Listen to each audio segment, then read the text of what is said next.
Bonsoir à toutes, bonsoir à tous. J'espère que vous allez bien. Comment allez-vous? C'est le 30 avril 2016. David Abbassi avec vous. Demain, c'est 1er mai. Fête du travail. On est tous de travailleurs, mes chers amis.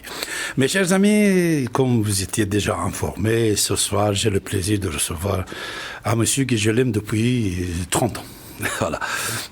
Vous savez, que vous soyez riche ou pauvre, de n'importe quelle couleur, origine, je ne sais pas quoi, sans aucun doute, vous avez eu des affaires avec les banques.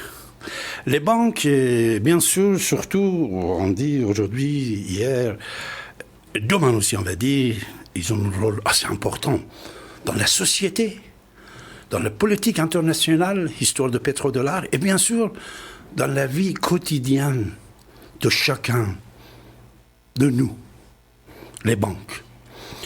Beaucoup de gens, ils ont écrit beaucoup de livres, beaucoup d'articles sur les banques, dictature des banques, je ne sais pas quoi des banques. De toute façon, j'ai jamais trouvé des articles positifs sur les banques. C'est-à-dire les banquiers, c'est toujours en parler sous le dos des banquiers, on peut dire. Surtout l'autre, j'étais avec M. David Rothschild. Lui-même, il disait que l'idée de banque, d'origine, c'était pour aider le gouvernement, c'était pour aider le peuple. Si aujourd'hui, il n'est pas, ce n'est pas comme on a pensé à la création, c'est d'autres choses. Je vais informer mes auditeurs, éditoristes, mes chers amis, que les banques, pour la première fois, c'était fondées en Mésopotamie, il y a déjà 4000 ans, par une famille juive. Après, à l'époque de roi Cyrus aussi, 1000 ans après, roi Cyrus, qu'aujourd'hui tout le monde le connaît, roi Cyrus, dans la Bible on parle de lui comme un sauveur. Après lui, il va installer, à l'époque, il y a 2500 ans, la banque moderne. Et il va inviter M. Egibin, encore une famille juive perse de l'époque, de fonder une banque pour pouvoir prêter à l'État, puisque l'État à l'époque il était sorti de ses frontières. Voilà, la banque va être fondée officiellement. Il y a déjà 2700 ans. Après Mésopotamie et Sousse, qui est dans le sud d'Iran, après c'est la totalité de l'Empire, il va y avoir les banques. Alors, l'idée dès le départ, c'était d'aider le pouvoir politique, l'armée surtout, pour qu'il aura assez d'argent pour pouvoir faire la guerre et après rembourser grâce à la guerre les banquiers, la famille de banques. Alors, aujourd'hui, c'est vrai que nous avons énormément, de temps en temps, nous constatons des problèmes des particuliers, des professionnels avec leurs banques. Et même, on dit, pour la plupart des fois, le plus importante perte de l'État et faillite individuelle et personnelle, ce n'est pas à cause des tribunaux de commerce, c'est à cause des banques. Parce que c'est les banques qui mettent en faillite certaines sociétés, tous. De toute façon, ce soir, j'ai le plaisir de recevoir un grand monsieur. Je peux le nommer un révolutionnaire, un rénovateur, un maître, avocat, notaire, qui a consacré sa vie pour nous. Vous le voyez partout, tous les jours. Chaque fois que le média il a besoin d'un spécialiste, plein d'énergie, on fait appel à une seule personne.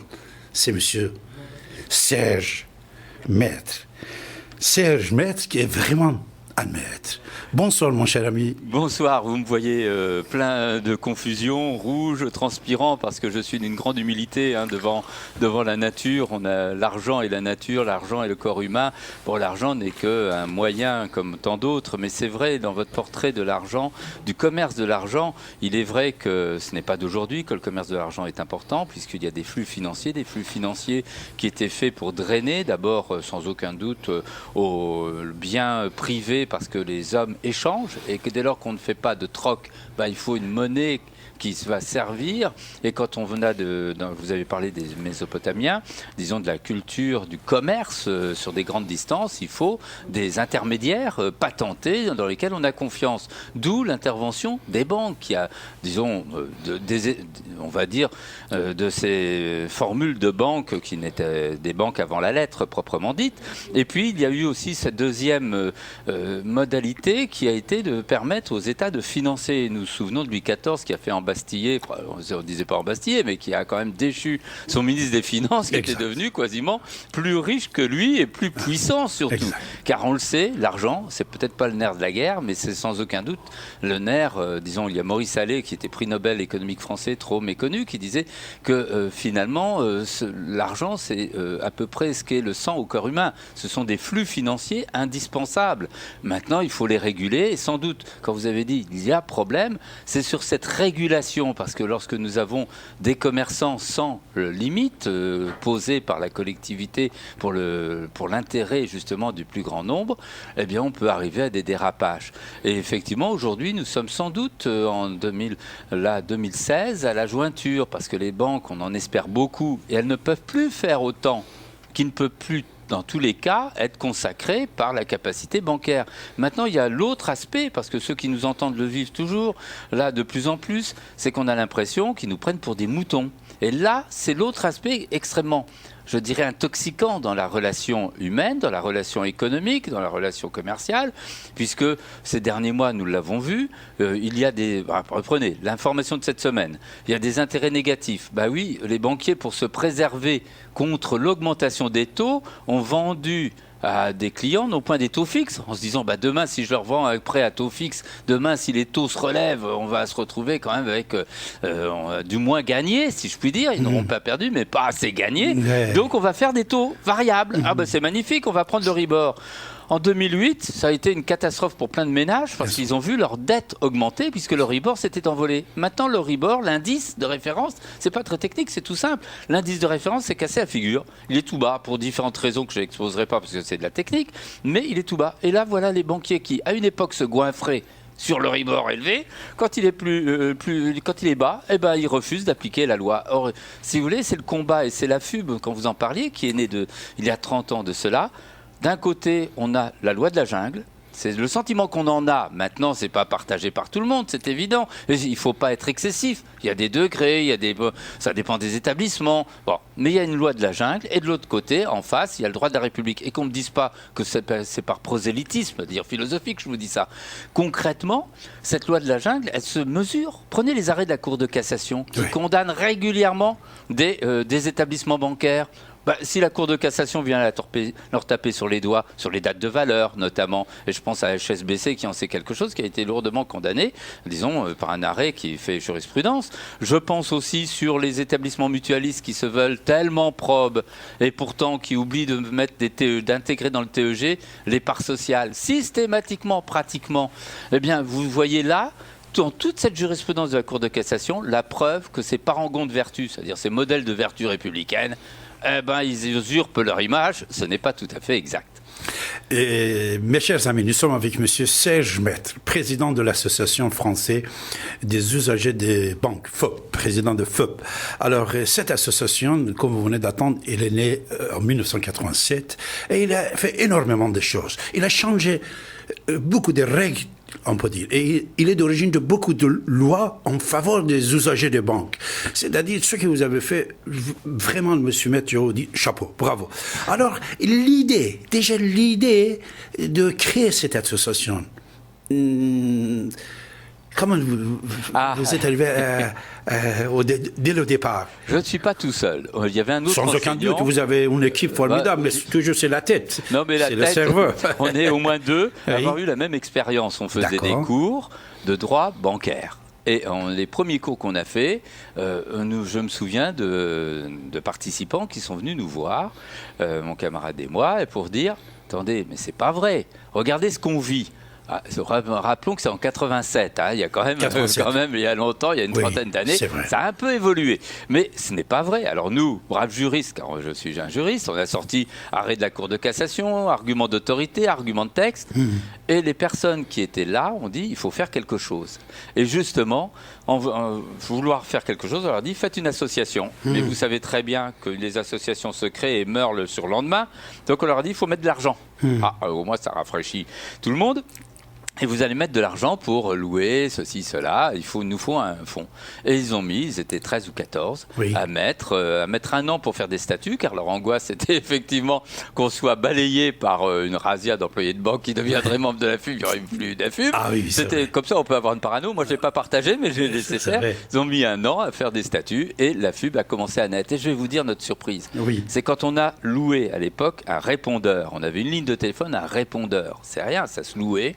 Chez Alcatel ou Locatel, je ne me souviens plus, et c'est cher. Et puis, le soir même, on a vu que la cassette de l'appel était pleine, alors que nous n'avions à l'époque aucune communication, il y avait juste un numéro dans l'annuaire. Les gens avaient tous laissé des messages, c'était plein. Le lendemain, à midi, on a voulu la rechanger, on s'est dit, tiens, eh bien à midi, elle était déjà pleine. Et on s'est rendu compte qu'il y avait une chose, une énorme demande, et deuxièmement, une très grande impuissance pour les juristes à répondre concrètement aux personnes. La tarification bancaire, pas grand-chose, rien dans les manuels. Les intérêts sur les découvertes bancaires, pas grand-chose non plus.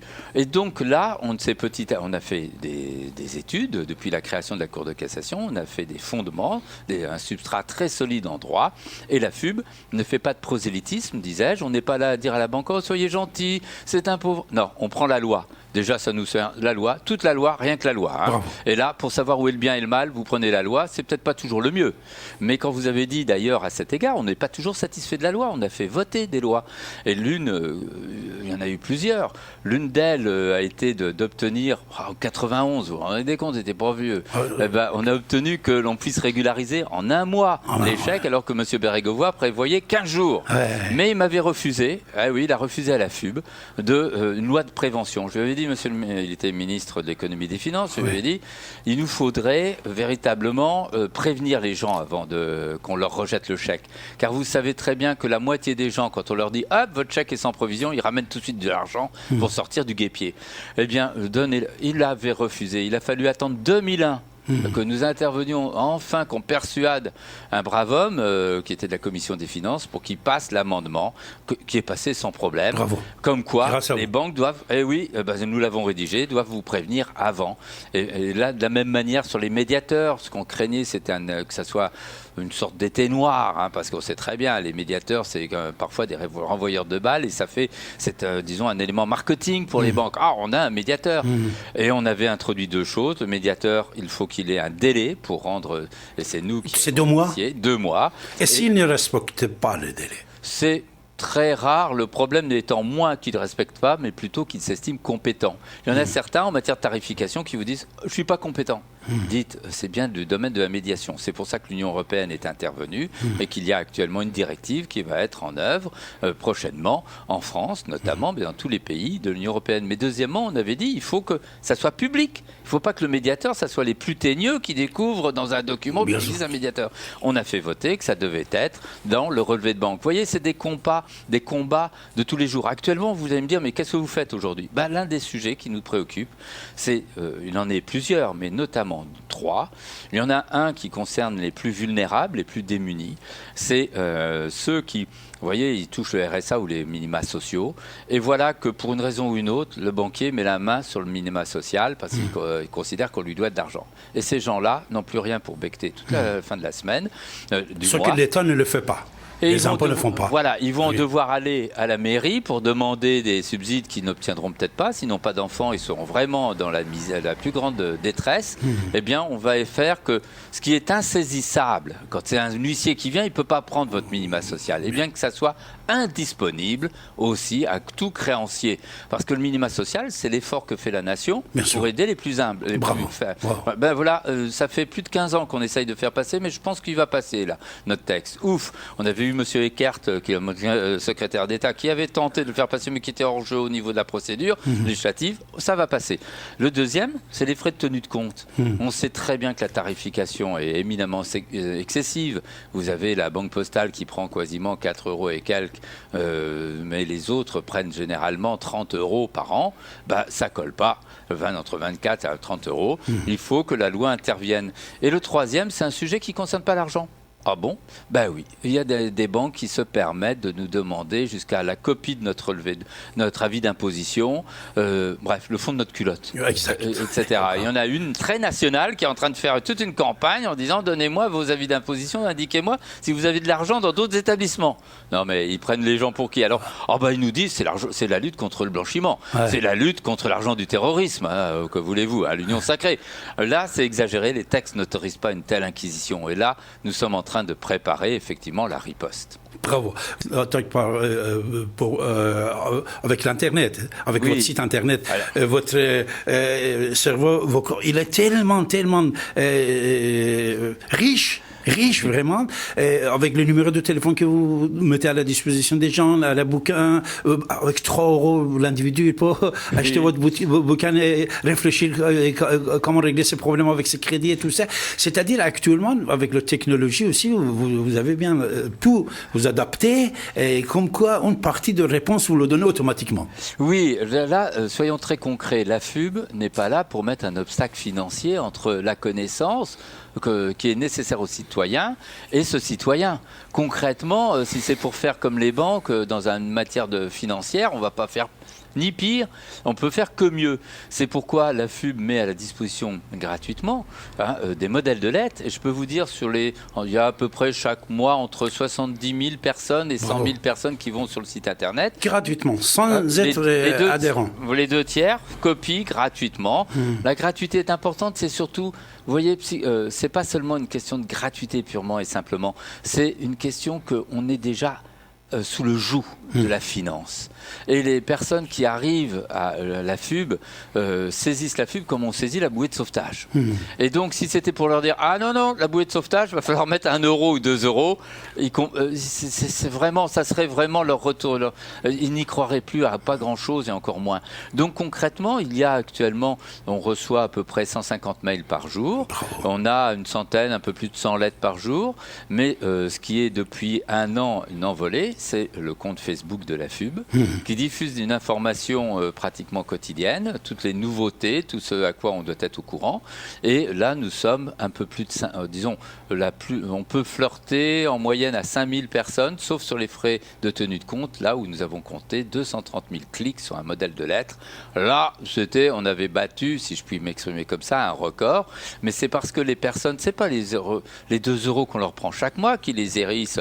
2 €, ils les verront pas passer, soyons très honnêtes. C'est vrai, c'est rien du tout. Mais c'est la psychologie des banques qui nous impose, sous les joues desquelles. Et là, vous savez, David, on part d'un problème en France, c'est que nous sommes le seul pays au monde, pas seulement de l'Union européenne, dans l'univers, n'en parlons pas, mais du ce globe terrestre, à avoir l'obligation de disposer d'un compte bancaire pour percevoir nos traitements, nos salaires. À partir de là, vous êtes dans la main du professionnel.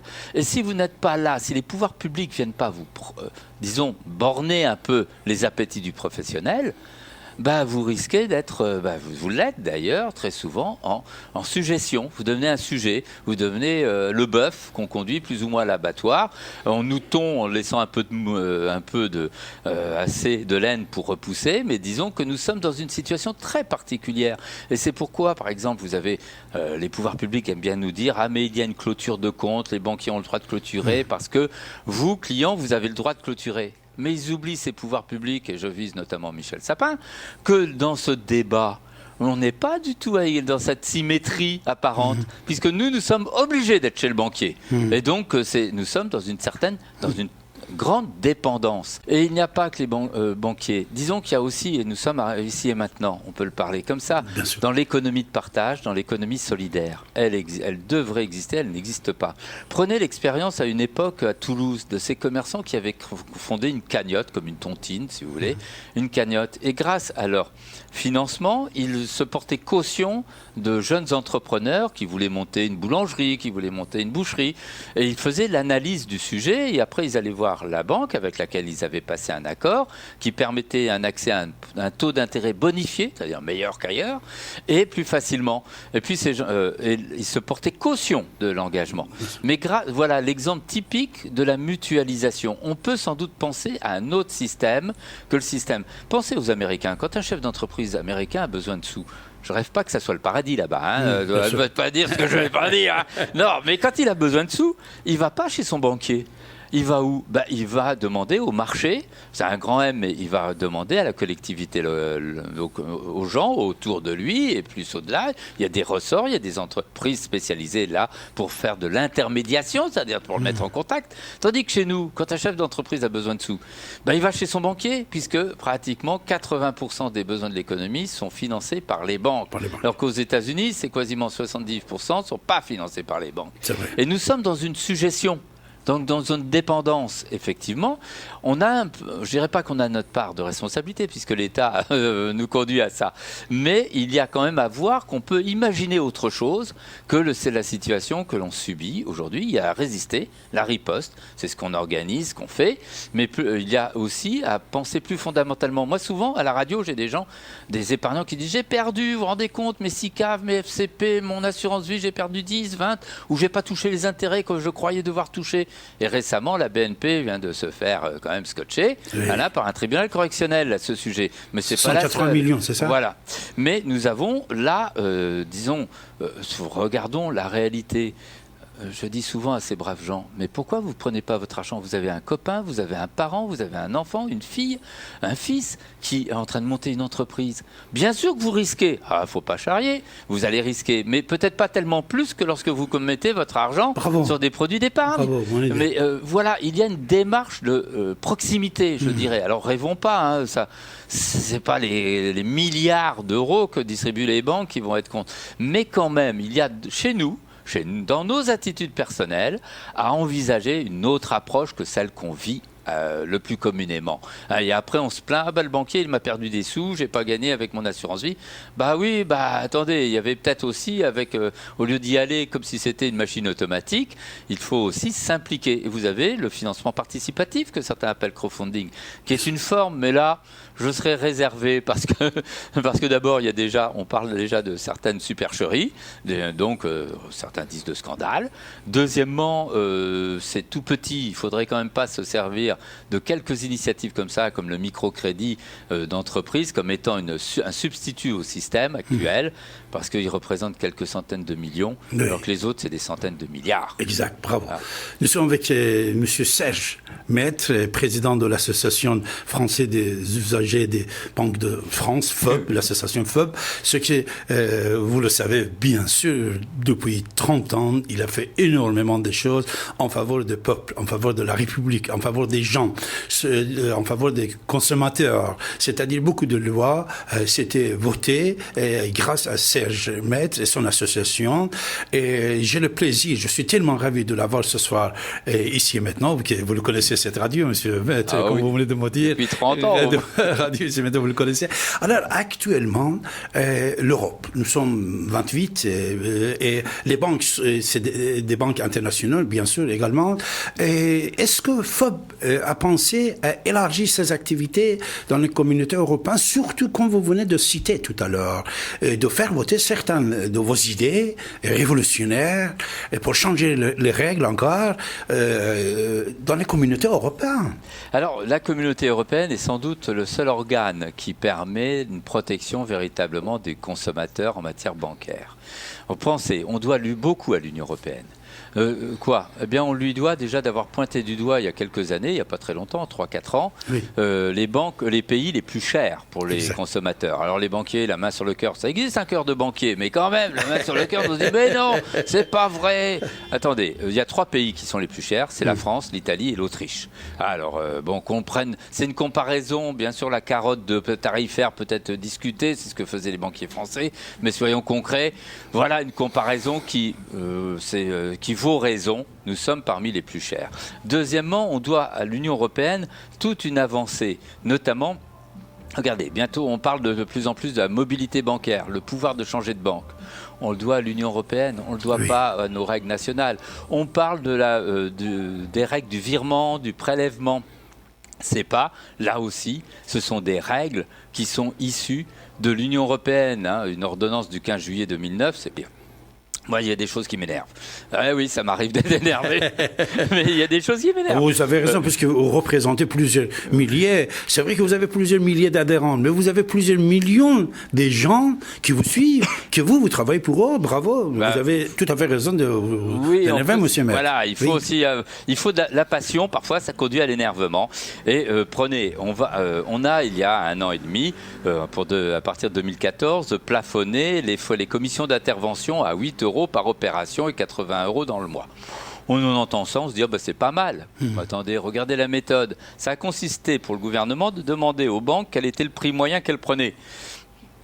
Elles ont indiqué que c'était 8 €. On a mis le plafond à 8 €. C'était le prix moyen des banques. Ça n'a rien, ça a certes écrété. Les pires ont été évincés, ne peuvent pas faire pire, mais la majorité était à 8 €. Donc vous voyez, on a une sorte de caisse de résonance gouvernementale qui semble être très proche, allez, on ne va pas être trop méchant, mais très proche de comprendre les intérêts bancaires. Et on est sans doute à une époque où la banque, pour les gouvernements, le secteur bancaire, c'est un peu comme à une époque l'industrie sidérurgique, comme la construction. Pourvu que ça aille. Alors on se dira, mais comment ils sont pourris? C'est pas si simple que ça. C'est que la banque gère les flux financiers. Elle gère les canaux dans lesquels passent les flux financiers. Et l'idée, c'est que si on n'avait plus ces canaux, ça serait la fin des nefs, parce qu'il n'y aurait plus donc de transfert monétaire, il n'y aurait plus d'échanges. On retombe quasiment à l'ère de la Mésopotamie. Donc, et du troc, si on pense au potelage et autres, aux cultures du don. Donc là, on comprend un peu, mais dans cette compréhension cette explication, il y a un problème, c'est qu'on passe de la complaisance à la complicité. Alors vous allez me dire, c'est quoi ça? C'est encore de la philosophie, c'est encore presque désobligeant. Non. Prenez, vous avez actuellement le gouverneur de la Banque de France. D'où vient-il? Il vient directement du conseil d'administration de la BNP. Gouverneur de la Banque de France, avant, il était administrateur de la BNP. Et avant, il était à la direction générale des impôts, le directeur. Alors vous allez me dire, c'est pas vrai. Ben si, c'est vrai. Il y a une pétition d'une centaine d'intellectuels de tous bords qui ont appelé le président à ne pas le nommer gouverneur. Que voulez-vous? Entre bonnes gens, on se connaît, on se comprend. Et ça va naturellement, dans les solidarités peut-être pas, mais dans les compréhensions, à admettre un certain nombre de violences. Et je me souviens que Christine Lagarde, là-dessus, avait été beaucoup plus cohérente parce qu'elle avait donné, disons... Elle vous a beaucoup aidé, non? Elle a beaucoup aidé, on va dire, les usagers des banques. Les usagers des banques, la FUB aussi, puisqu'elle m'a nommé dans un organe de réflexion. Oui. Avant, je risquais pas d'être nommé parce que les autres me faisaient la tête. Mais oui, ils n'aiment pas les empêcheurs de tourner en rond. C'est comme un peu ici et maintenant. C'est ici et maintenant, mais ça va pas tout à fait dans le sens des choses. Voilà, c'est quand même une entité particulière. Nous, on est une ONG. C'est-à-dire on n'a pas de subvention, on n'en veut pas. On peut dire non, et on est l'une de celles qui n'hésite pas à dire non quand elle ne comprend pas que l'on puisse lui proposer de dire oui. Donc concrètement, Christine Lagarde avait été puissante là-dessus. Elle a donné, à l'ACPR, l'autorité de contrôle prudentiel, on va dire tout simplement aux policiers du secteur bancaire et des assurances, le pouvoir, entre guillemets, le pouvoir de s'assurer, ou plus exact, de veiller à la protection des consommateurs en s'assurant de la bonne application des lois par les professionnels. C'est ce que je lui ai demandé. Elle l'a fait. Elle m'avait dit, mais vous êtes content à la FUB? Vous faites condamner les banques? Bon. Vous faites voter des lois? Oui. Mais donc, tout est parfait pour vous. Et j'avais dit non. On a l'impression que ça sert à rien. Très honnêtement, quand on fait condamner HSBC sur les dates de valeur, HSBC n'a pas changé son logiciel sur les dates de valeur. On a gagné, disons, c'est un cabinet d'avocats qui était en faillite, je ne veux pas sur les détails, qui a gagné, mais c'est une chure de mouche dans le paysage de la pratique bancaire qui n'a pas changé, à différence des Allemands. Quand en 77, sur les dates de valeur, la Cour de Karlsruhe, la Cour suprême allemande, a décidé c'est illicite, eh bien, je peux vous dire, dans les 2 mois, toutes les banques, et à l'époque l'informatique c'était compliqué, pas comme aujourd'hui, ont changé leur logiciel et ont cessé d'appliquer des dates de valeur. C'est là où, alors j'avais dit, Christine Lagarde, non, on n'est pas vraiment content nous, ça va pas comme dans le sens qu'on imagine. Et elle a fait prendre cette loi. Mais le problème des lois, c'est des sécurités de papier. Quand on est juriste, ça ne va pas trop loin, on le sait très bien. Et il faut de corps. Et c'est ainsi que M. Cahuzac, qui a laissé d'autres souvenirs dans la tête des gens, a donné à la Cour des comptes, puisqu'il était président de la Commission des finances, il a donné l'ordre, pas l'ordre, mais ça a demandé une étude sur les missions de la CPR, du policier du secteur. Et là, ça a changé les choses, parce qu'ils ont commencé. Donc vous voyez, c'est très lent. C'est la seule chose, c'est que 30 ans d'existence, ça a évolué. Il y a 30 ans, on avait des contentieux à s'arracher les cheveux, effectivement, parce que c'était des contentieux qui n'avaient pas de sens. Et je me souviens d'avoir fait une émission qui s'appelait Ciel Montmardi. Il y avait des directeurs, des DIRCOM, comme on dit, de banques sur le plateau. Ils étaient affligés parce qu'ils entendaient des cas concernant leurs établissements. Aujourd'hui, ça s'est aggravé. La FUB en Allemagne a disparu. Est intégré dans l'équivalent de la FUB, dans le Max Planck, qui est le CNRS allemand. Ici, c'est le contraire. Ça s'est aggravé parce qu'on n'a plus de petits dérapages, on a des déviances de masse. La déviance, c'est-à-dire que la violation de la loi systématique, du nord au sud, de l'est à l'ouest de l'Hexagone, quel que soit l'établissement. Il y a 20 ans, on pouvait vous dire du moins pire au franchement mauvais. Actuellement, on a renoncé à faire ce type de classement. On a l'impression qu'ils sont tous dans le même panier. Je ne peux pas vous dire qu'il y en a un pire et un franchement plus pire. Ça n'existe pas. Ils sont tous dans la même compréhension, chargés de mission pour mener jusqu'au plus grand bout les différentes missions, parce que les équipes de fondateurs vieillissent. Oui, on a... Bon. Vous êtes jeune, plein d'énergie. On a l'énergie du combat, sans aucun doute, mais quand même, je dis aux uns et aux autres, n'hésitez pas. Alors ne pensez pas à la lucrativité. Roger Annuet, voilà, bien sûr. Voilà. Et nous sommes samedi 30 avril, et demain c'est le 1er mai. David Abbassi avec vous, comme chaque dernier samedi de mois, mes chers amis, depuis des dizaines d'années. J'ai le plaisir ce soir, l'honneur de recevoir monsieur Serge Maître, président de l'association française des usagers des banques FOP. Ce monsieur qui a beaucoup travaillé pour nous, pour tous les gens qui travaillent avec les banques, n'est-ce pas? Et chaque jour, il pense à rénover, à vous informer, à vous défendre sur certaines choses que peut-être vous passez devant et vous ne connaissez pas. Vous n'avez même pas conscience de ce qu'il fait. Monsieur Serge Maître, moi plusieurs fois quand je vous entends sur telle chaîne, sur telle radio, que vous annoncez certaines choses et tout ça, pourtant que je suis, on peut dire un journaliste, un écrivain, je vois, monsieur Serge Maître, il est encore avant-garde et il a encore dans la responsabilité qui a choisi lui-même depuis 30 ans pour défendre les usagers de Banque de France. Récemment, vous aviez parlé sur le silence des banques, sur la crise financière qui existe, et surtout cette crise qui a touché plusieurs milliers de personnes.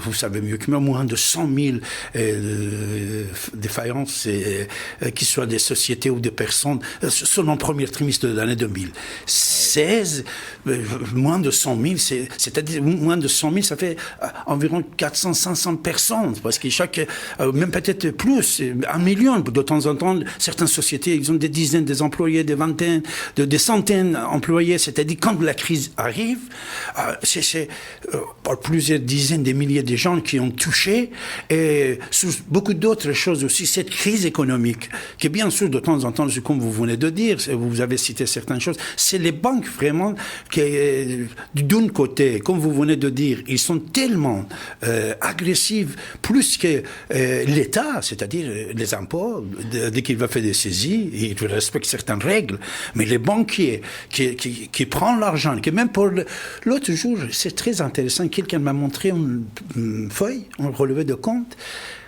une banque, il avait facturé pour 3 centimes Et le compte, il est devenu débiteur de 3 centimes. La personne, elle avait l'argent sur l'autre compte livré, je ne sais pas, mais 3 centimes. 3 centimes, il a facturé 29 € l'individu. Oui, alors... C'est-à-dire, c'est incroyable. Alors, vous voyez, vous avez pas commencé... Alors, on parlera de la tarification car c'est le premier sujet. C'est 35% des plaintes qui s'adressent à la FUB concernent la tarification bancaire. Et que les banquiers nous disent pas, on comprend pas. Nous, on leur dit, réglez le problème que vous avez avec vos clients. Vos clients ne demandent qu'une chose, ils veulent bien payer. Ce sont des commerçants, on n'est plus comme dans les années 84 où il y a eu la loi bancaire intervenant, où il y a eu une difficulté de concevoir que la banque n'était pas la samaritaine. La banque est payante, on veut bien payer. Le seul problème, c'est qu'on veut payer un juste prix. Et là, le 3 centimes dont vous parlez et les 24 € de l'autre côté de tarification, c'est tout à fait l'illustration que quelque chose ne va pas. Alors, l'État... ça continue comme ça parce que l'État n'a pas mis les pieds dans le plat. Il fait des saupoudrages, il fait un compte pour les plus fragiles à 3 € par mois. Mais quand la DGCCRF a rendu son rapport au mois de décembre dernier, on a découvert que ce compte n'est pas pratiqué. Ah, mais il existe dans la loi. Ah, mais il existe dans toutes les banques, mais elles ne le pratiquent pas. Donc, ce qui veut dire que les plus fragiles n'y ont pas accès. Nous avons aussi des saupoudrages du style plafonnement. Plafonnement, j'en ai parlé tout à l'heure, des commissions d'intervention. Plafonnement des frais de rejet. Mais en fait, l'État n'a pas mis un frein à l'appétit tarifaire des banques. Alors, on sait très bien que l'État est sans doute, je ne dirais pas paralysé, guidé par le souci d'assurer la survie des banques telles qu'il en a l'idée. Prenez quand même que 3 établissements, la Société Générale, la BNP et le Crédit Lyonnais, ont annoncé ces dernières semaines, disons chacune licencier entre 400 et 600 salariés. Alors on vous dira, c'est des licenciements qui, pour certains, ce ne sont pas des licenciements secs. Attendez, c'est autant de jeunes gens qui ne trouveront pas d'emploi demain ou après-demain. On ferme des postes. Donc concrètement, il y a aussi des agences actuellement. Il y a entre 10 et 20% de clôture d'agences. Et l'État, voyant ça, se dit, je les laisse faire sur la tarification, ça sauvera toujours un peu plus les meubles. Du moins, ils nous laissent penser que ça pourrait être ça comme explication. Et là, pour le moment, il n'y a pas véritablement de régulateur tarifaire. Pourquoi ? Parce que les banques s'entendent toutes sur la tarification pour nous tondre. C'est les histoires de frais de tenue de compte à 2 €, à 2,50 € pour la plupart des banques en 3-4 mois. C'est l'exemple typique peut-être pas d'une entente, mais au moins d'une vague dont on se dira, tiens, c'est étonnant, ils sont tous d'accord pour faire la même chose au même moment. Donc on voit bien que l'État... Alors, quelle serait la solution ? La solution serait, sans aucun doute, véritablement de faciliter une concurrence des établissements. Alors là, vous allez tomber dans la graisse-doigt française du consumérisme. Pour les associations traditionnelles, vous comprenez tout de suite qu'on n'en fait pas partie, en tout cas, ça n'est pas dans cette lignée, il faut que les frais soient transparents. Il faut que les frais soient portés à votre connaissance. Vous l'avez maintenant sur votre relevé de banque, vous recevez une fois par an aussi un relevé récapitulatif. Et nous, on a toujours dit, ça, c'est des roupies de Sansonnet. Parce que savoir ce que je paye, je le sais, puisque je vois que je le paye. C'est pas ça qui m'importe. Moi, c'est autre chose. Il faut arriver à un degré où les professionnels se rivalisent pour la tarification, comme ils l'ont fait pour rivaliser sur les taux d'intérêt. Là, ils se font concurrence, il n'y a pas de problème. Eh bien là, il faut... Alors l'État vient de mettre, parce que l'Union européenne en est là à l'origine, c'est elle qui a imposé un comparateur des tarifs bancaires. Il est tellement bien fait que... on peut gager qu'il y aura une très faible fréquentation. Rappelons qu'il y a 79 millions de comptes en France et que là, c'est parce que quand on rentre dedans, la communication n'est pas facile, la compréhension est assez compliquée et ça devient tout de suite hygiénisé. Vous voyez, vous n'avez plus vraiment de comparaison. Il aurait fallu que l'État ose comparer du moins pire au franchement mauvais selon un certain nombre de critères. Et là, les professionnels se seraient battus pour être le moins pire. Mais là, pour le moment, ils ne se battent pas, ils savent qu'ils ne risquent rien et que c'est hygiénisé. Voilà où est le creuset. Alors l'Union européenne a mis les pieds dans le plat, c'est pas par hasard. Changer de banque, mobilité bancaire comme on dit dans notre jargon, tarification doit être avec un comparateur, mais l'État français, comme d'habitude, a choisi tout, vous savez, jacobin, tout au centre. Allez, c'est l'État qui va organiser le comparateur, alors que la directive européenne ne prévoit pas ça. Elle dit l'État ou de secteur privé. On aurait pu penser à autre chose, de beaucoup plus, mais chaque fois on a dit « Oh, le privé, il est en état de suspicion », alors que les banques le sont. Donc sur la tarification, moi je rappellerai à tous qu'il y a des règles. La banque, comme un commerçant, peut prendre des sous. C'est vrai, des frais pour ses prestations. Mais il y a des règles. Et les règles, elles sont toutes faciles. Je ne vais pas prendre plus de 45 secondes. Premièrement, il faut qu'on ait donné son consentement. Que nous, consommateurs, on ait consenti. Alors, vous avez une loi scélérate, comme on disait en 1968, la loi Fabius de 2001, qui avait permis aux banques de changer leurs tarifs comme elles l'entendaient, pourvu qu'elles vous envoient la tarification avant. Ça vous faisait une belle jambe. Alors, il a fallu attendre Châtel, qui a introduit qu'elle devait vous informer que vous aviez 2 mois pour refuser la tarification. Ah, là, ça devient déjà... Mais qui lit véritablement la plaquette, et la plupart des plaquettes ne portent pas cette mention. Donc, vous voyez, on a consentement. Deuxièmement, il faut, et c'est la deuxième condition, que cette tarification soit la juste contrepartie d'une réelle prestation. Oh, ça c'est un mot de juriste, juste contrepartie. Ça veut dire il ne faut pas qu'elle soit exagérée. Il faut que ça soit équilibré.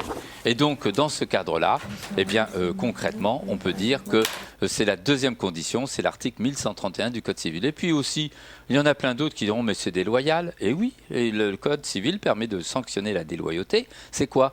Ben voilà, je suis chaque fin de mois à découvert. Et le banquier le sait. Il me permet ce découvert. Il paye les prélèvements qui viennent, il paye les différents les cartes bancaires. Mais chaque fois, il me prend des frais supplémentaires. Eh bien, on peut dire que ces frais ne sont pas, disons, loyaux. Puisque s'il avait augmenté mon plafond de découvert, je ne serais pas exposé à ces frais. Voilà, alors pour en savoir plus, vous savez, David, je dirais, il y a un modèle de lettre sur notre site internet. Vous allez le chercher.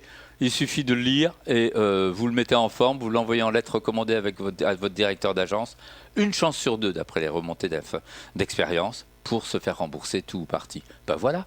Ah, voilà. Mes chers amis, comme vous étiez déjà informés, j'ai le plaisir de recevoir ce soir M. Serge Maître et président de FOB. Vous savez, il a beaucoup fait pour vous. Il travaille tous les jours. Il vient de descendre de l'avion justement pour notre émission. Je le remercie beaucoup. Il était tellement loin pour mon assemblée. C'est sympa.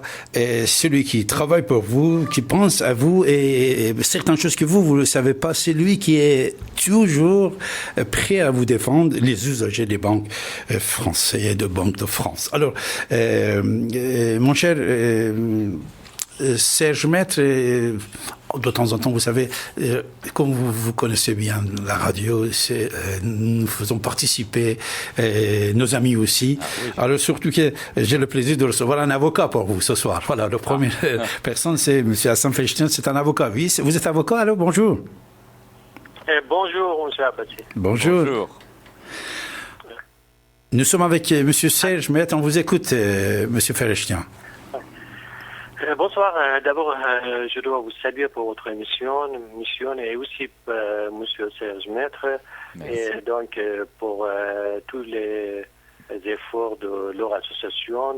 Souvent, je dis quand j'ai un client qui a un problème avec la banque, souvent je le dirige vers l'association. Donc sur leur site, surtout, il y a des informations intéressantes. Et donc je pense que ça peut aider certains gens, surtout les gens fragiles. Et quand votre radio, votre mission s'appelle Soleil de Perse, si vous me permettez, j'aimerais bien juste parler d'un petit problème de communauté perse ici à Paris, en France. Oui, bien sûr. On vous écoute. En France, comme vous savez, depuis quelques années, l'Iran est sur l'embargo et maintenant l'embargo a été enlevé. Et depuis les années dernières, depuis quelques années, j'avais rendez-vous avec certains clients iraniens qui n'avaient pas possibilité d'ouvrir le compte parce que les banques avaient un problème avec embargo. Bon, finalement, on pouvait trouver à l'époque une solution avec Banque de France. Il faut demander une lettre comme quoi telle banque il refuse. Après, il envoie vers l'autre banque, surtout vers la poste, la banque postale. Et j'aimerais bien profiter de la présence de M. Serge Maître pour demander, encore aujourd'hui, est-ce que les banques ont le droit de refuser d'ouvrir les comptes pour les individus iraniens, pas pour les États iraniens, pour un individu, un étudiant iranien, parce qu'il est iranien, parce qu'il est sur l'embargo, il était sur l'embargo. Et deuxième question aussi, que c'est très récent, maintenant il y a l'échange entre l'Iran et la France. La France est un grand partenaire d'Iran et j'espère l'Iran aussi va devenir un grand partenaire commercial pour l'Iran, pour la France. Mais par contre, parfois quand il y a les virements de l'argent qui vient de commerce d'Iran, encore les banques ici en France, ils bloquent. J'ai quelques exemples qui ont bloqué l'argent depuis 1 mois, depuis 2 mois, malgré qu'on a tous les documents nécessaires, comme facture, comme lettre d'export, tout ça, tout est en règle, mais les banques, je ne sais pas pourquoi, ils bloquent. Et qu'est-ce que vous conseillez pour déblocage de somme d'argent qui vient d'étrangers et en plus c'était d'exportation de la France. Et voilà, c'est pour toute question. Si vous merci beaucoup. Disons que tout d'abord, il y a une réponse simple et ensuite une application compliquée. La réponse simple, c'est qu'un Iranien en France, un Persan qui a des documents d'identité, disons, ou de séjour qui sont conformes à la loi française, ne peut pas se voir refuser l'ouverture d'un compte. Hein. Et la Banque postale a déjà été condamnée parce qu'à un certain moment, elle refusait à des personnes dont le titre de séjour n'était plus régulier, elle leur refusait l'accès à leur argent. Elle a été condamnée jusqu'en cour de cassation. Donc nous avons là un principe, dès lors qu'on est en état de régularité, au moment de l'ouverture du compte, on a le droit d'exiger l'ouverture de ce compte. Maintenant, l'autre problème, et lui il est beaucoup plus compliqué, nous le savons, nous avions déjà été saisis de quelques plaintes, mais très rares, c'est celui des virements transnationaux. Virements transnationaux qui posent pas seulement vis-à-vis des Persans, et sous couvert d'embargo, qui posent des questions. C'est la même chose avec le Nigeria, notamment, qui suscite plein de suspicions, semble-t-il, dans la communauté bancaire. Si un client, à titre, si vous êtes confronté à un ostracisme, une impossibilité, alors que le flux est tout à fait transparent, vous venez de nous l'indiquer avec les lettres de crédit et autres, avec crédit documentaire ou autre. Donc là, nous sommes devant une situation qui pourrait être, une ségrégation, pourrait être considérée comme une ségrégation. Et le problème, c'est de trouver l'interlocuteur qui peut débroussailler, faire passer outre. Et là, ça va être plus difficile. Il y a soit, on va le dire comme ça, le cabinet du ministre, c'est vrai, et c'est Michel Sapin on pourrait jouer M. Macron, mais je ne crois pas qu'il se reconnaisse véritablement autonome et compétent en la matière. Je parle de son cabinet, pas de lui-même, le cabinet du ministre, ou encore le dernier, bien que ça dépendrait de sa volonté, je pense à l'ancien médiateur de la République, ce qu'on appelait le médiateur de la République, M. Toubon, actuellement, le délégué au droit, qui peut être pas concerné, mais peut-être intéressé, pardonnez-moi le terme, à intervenir. Je dirais que je crois beaucoup plus dans une intervention auprès du cabinet Michel Sapin, avec bien sûr la force de persuasion qui sera la vôtre. J'imagine qu'elle est grande, puisque vous avez plusieurs clients dans la même situation. Oui. Et mais il n'y a pas dans notre droit, j'ai pas là le bouton sur lequel appuyer, pas plus que vous d'ailleurs, c'est bien pour ça que vous nous appelez, vous ne l'avez pas trouvé. Et quand vous vous demandez pourquoi y a-t-il cet ostracisme, c'est bien parce que cet ostracisme ne s'explique pas véritablement, notamment au regard de l'évolution de la réglementation et des accords internationaux. Ça ne s'explique pas. Dès lors, on a une légitimité de saisir le cabinet du ministre. Oui. On reçoit également des messages pour vous, mon cher monsieur Sergemet, en vous remerciant. Et il y a Pascal qui pose la question, comme quoi il y a 12 services bancaires gratuits. Est-ce que tout le monde est au courant? Et est-ce que les banques respectent ces 12? Alors là, c'est un peu plus compliqué. Je dirais à Pascal, hélas, c'est pas aussi simple. Et je le regrette, tout à fait. Ça serait imaginer qu'il y a un minimum bancaire qui nous serait obligatoirement accordé gratuitement. En fait, c'est accordé dans le cadre du service bancaire de base. En fait, lorsque vous allez à la Banque de France vous faire ouvrir un compte parce qu'aucun banquier ne vous veut, n'accueille votre demande d'ouverture de compte, eh bien dans ce cas-là, vous avez la possibilité de demander à la Banque de France, qui va dans les heures, pratiquement dans la journée même, de vous désigner une banque qui sera obligée de vous ouvrir un compte. Et dans ce cadre-là, en application d'un décret de 2001, décret donc de Madame Aubry, on doit vous assurer 12 services gratuits. Pour simplifier, c'est une carte bancaire, c'est pas une carte de simple retrait, c'est une carte bancaire à débit immédiat dans la limite du solde disponible, disons à interrogation automatique. C'est 2 chèques de banque par mois, c'est les services de virement et de prélèvement non limités, gratuits, etc. À cela, il y a depuis le 1er octobre 2014 le compte ouvert pour les populations fragiles. Du moins, la loi a prévu que les banques devaient ouvrir un compte pour les populations fragiles. Allez voir ce qu'est une population fragile. On est tous fragiles un peu, mais bon, il y a quand même plus fragile que d'autres. Et là, c'est un compte à 3 € qui ouvre aussi droit pratiquement à une dizaine de services, on va dire, qui sont compris dans le prix de 3 €. Mais attention, Pascal, ce n'est pas, on n'a pas, hélas, mais on pourrait y travailler. Venez nous rejoindre et je suis d'accord, on peut y travailler, un lobbying pendant 5-6 ans. On pourrait peut-être faire admettre qu'il y a un creuset de services gratuits minimum pour les clients. Parfois, on l'a dans les packages des services groupés, la convention de services groupés, sous un prix. Il y a un certain nombre de services qui deviennent gratuits, mais qu'on paye quand même dans le cadre. Alors Marie-Chantal lui pose la question comme quoi la Société Générale, il a manqué ses obligations vis-à-vis de la Banque de France pour l'ouverture de compte, de droit au compte, n'est-ce pas? Oui. Est-ce que ça arrive de temps en temps? Est-ce qu'il y a une amende qu'il a payée? Chantal vous demande. Il n'y a pas qu'une banque. Le Crédit Lyonnais aussi. L'une derrière l'autre, à 1 an de distance, ont toutes les deux été condamnées, je crois, à 2 millions d'euros d'amende, mais je ne voudrais pas me tromper. C'était une somme, mais qui n'est rien par rapport quand même aux gens.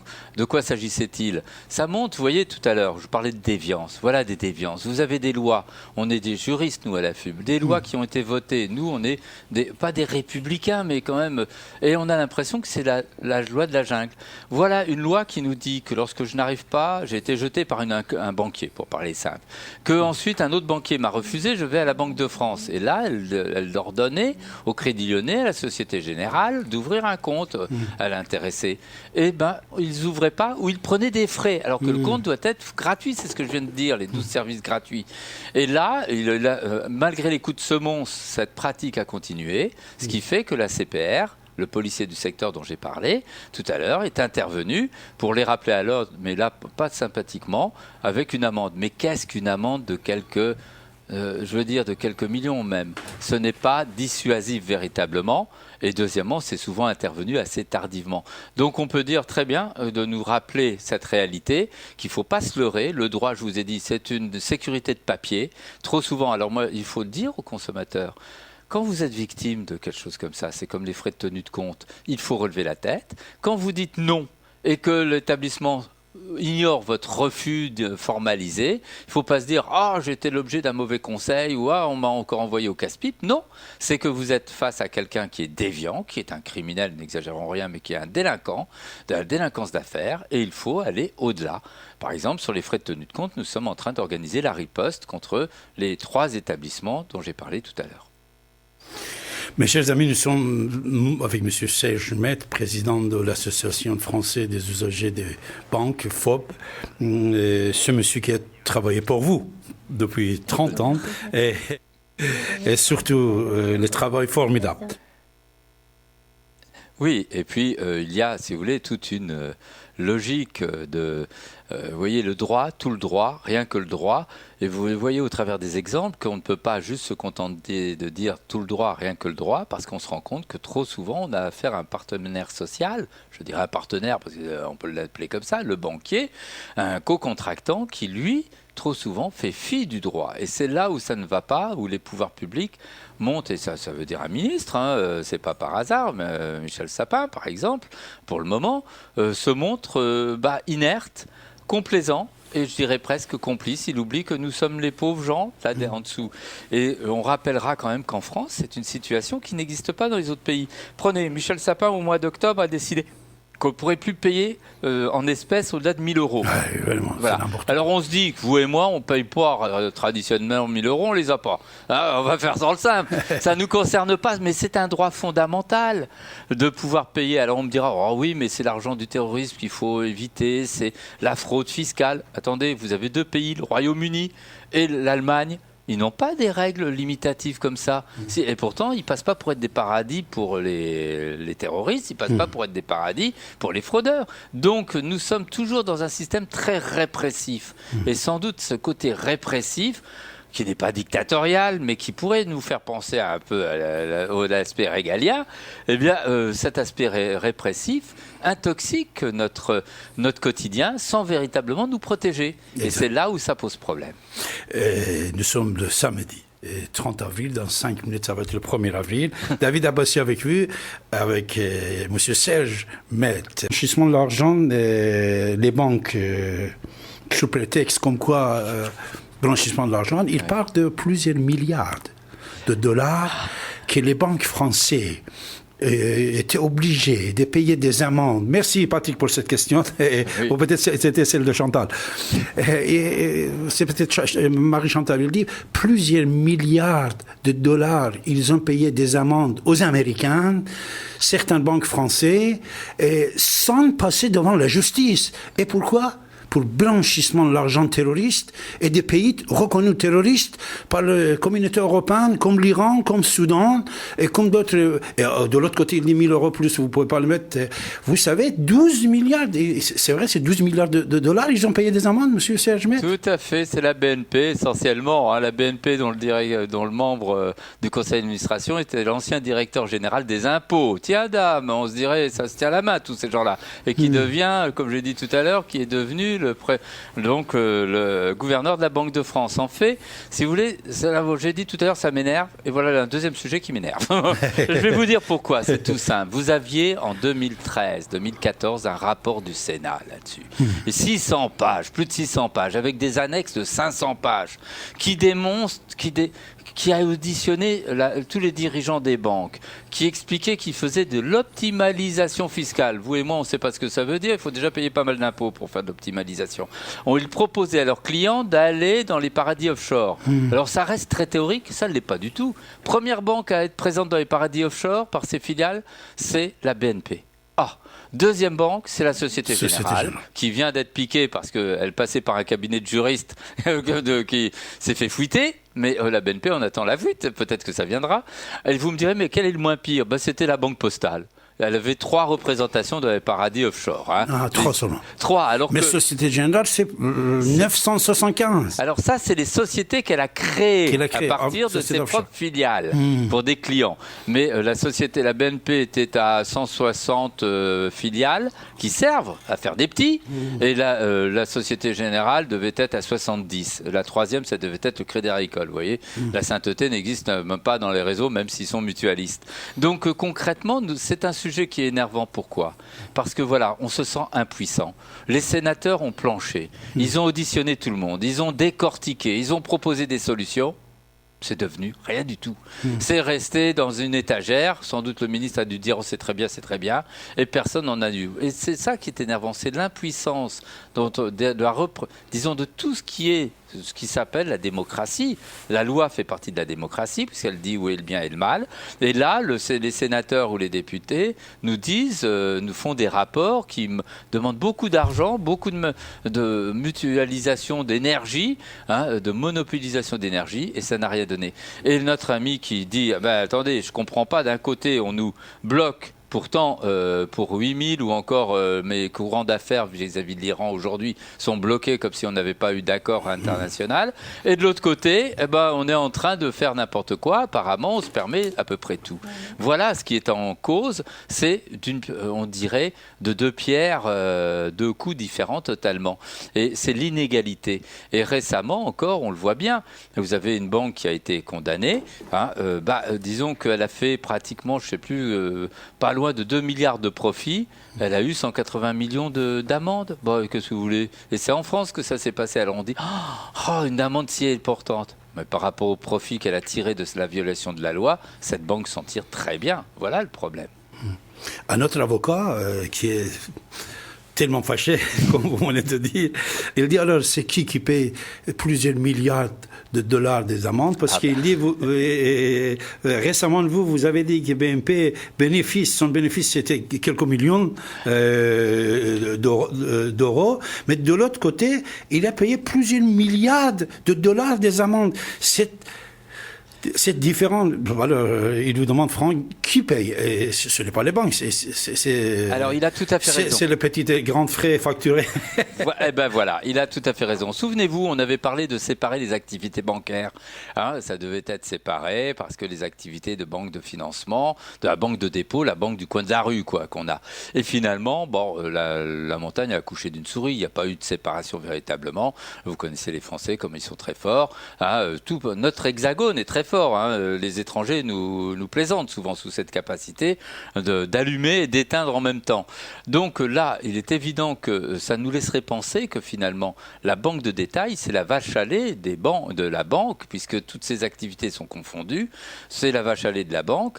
Regardez, on parle d'un établissement, la BNP, qui a été scotché et qui a été prise la main dans le sac aux États-Unis, mais elle avait déjà été prise au Japon précédemment. Donc, attendez, c'est quand même des flibustiers du monde bancaire depuis un certain temps. Et c'est 9 milliards de dollars, il a payé. Tout à fait. Alors, et Société Générale, combien? 2 milliards. Crédit Agricole, 1,5 milliard. Donc nous sommes là devant des établissements qui se rattrapent sur le client, sur la banque de détail.